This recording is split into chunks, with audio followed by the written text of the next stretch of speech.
Hey everyone, welcome to the Valor channel. Today I'll show you how to boost the speaker volume on a Windows 11 laptop. First, go to the mixer, head over here and check how your volume is set. This is the first option. The second option is the laptop's keyboard. Check that the sound isn't muted or turned way down. That's also important. Alright.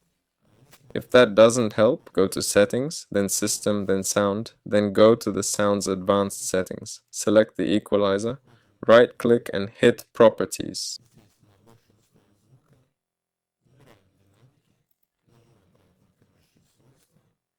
There are levels here, max it out.